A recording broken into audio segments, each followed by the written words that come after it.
Hello student, चलिए आज देखते हैं हम लोग सर्कल से रिलेटेड कुछ इंपॉर्टेंट थ्योरम्स। जो हमारी पहली थ्योरम है,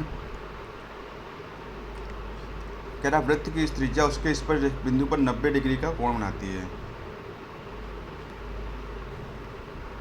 तो जो स्पर्श बिंदु है, ठीक है, ये वृत्त की त्रिज्या, इसके बीच का जो एंगल होता है वो कितने का होता है? 90 डिग्री का। चलिए आगे बढ़ते हैं इंपॉर्टेंट अगली थ्योरम पे। कह रहा है किसी बाह्य बिंदु से वृत्त पर खींची गई स्पर्श रेखाएं बराबर होती हैं। तो मतलब पॉइंट टी से हमने कोई ये स्पर्श रेखा पी टी और टी क्यू खींची, ठीक है। तो इनकी जो लंबाई होगी वो क्या होगी? बराबर होगी।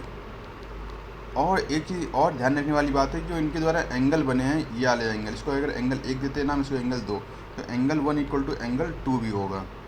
और इसको अगर एंगल 3 नाम देते हैं, इसको एंगल 4 देते हैं नाम, तो एंगल 3 इक्वल टू एंगल 4 भी होगा। और ये जो है एंगल, ये भी ये 90 डिग्री का होगा, ये आपको याद रखना है।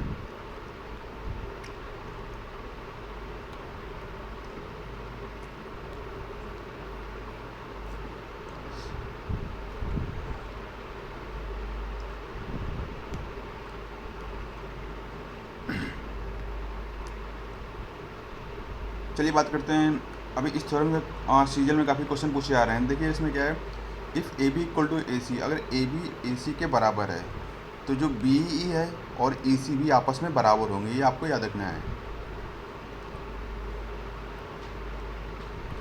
इससे तो बहुत ही ज़्यादा क्वेश्चन पूछ रहे हैं सीजल टीयर 1 में 2021 के।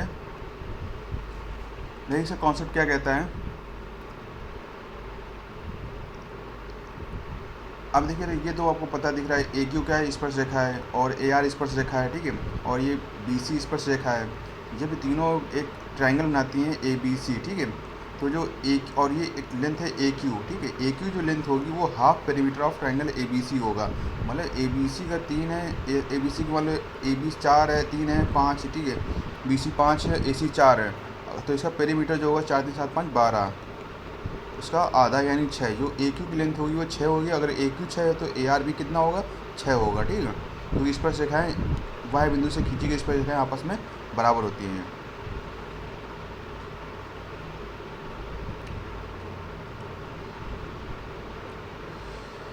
चलिए बात करते हैं अगली थ्योरम की।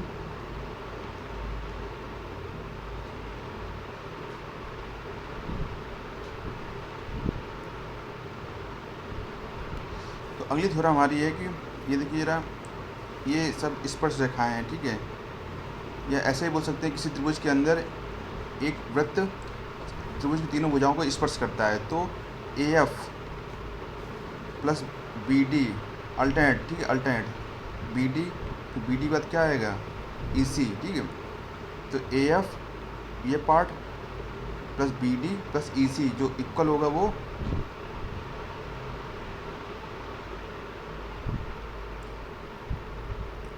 या ज़्यादा ही पिन मेटो हो देखो। हाँ, तो मैं कह रहा था जो ए एफ वाला पार्ट होगा वो बी डी और ए एफ बी डी का योग और ये सी का योग, अल्टरनेट पार्ट वाले, ठीक है, इनका जो सम होगा इन अल्टरनेट सम के पार्ट के इक्वल होगा, ठीक है, पार्ट के योग के इक्वल होगा। और ये जो इक्वल होगा वो half perimeter of triangle A B C होगा। तो ये चीज़ याद रखनी है, जो इनका जो सम होगा वो half perimeter of triangle A B C, ठीक है, यानी त्रिभुज ए बी सी के परिमाप के आधे के बराबर होगा।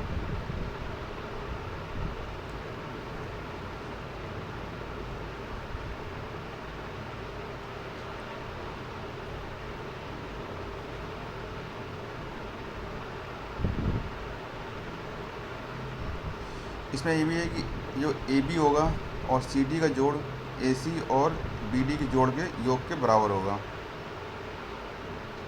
और area of triangle A B C होगा वो हाफ एस इंटू आर होगा, ठीक है, एस क्या है? पेरीमीटर। तो इसी को फॉर्मूला ना आती है R equal to delta upon S.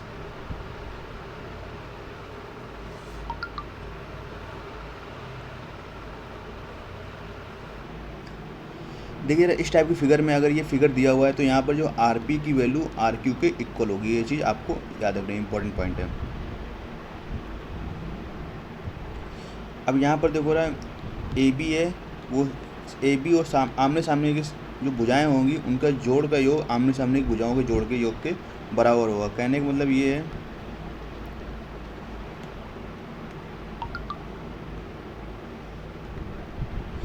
कि A B plus C D equal to होगा ए डी प्लस बी सी।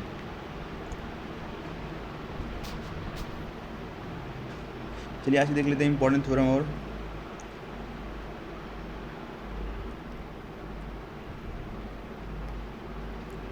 इसमें भी सेम वही कॉन्सेप्ट लगेगा, अल्टरनेट वाला। ठीक है, अल्टरनेट वाला क्या, अगर ए बी ले लिया है तो फिर एफ ई और सी डी इनका जो जोड़ होगा वो जो बची हुई अल्टरनेट साइड्स होगी उनके जोड़ के योग के बराबर होगा। ठीक है, ये उनके जोड़ के बराबर होगा।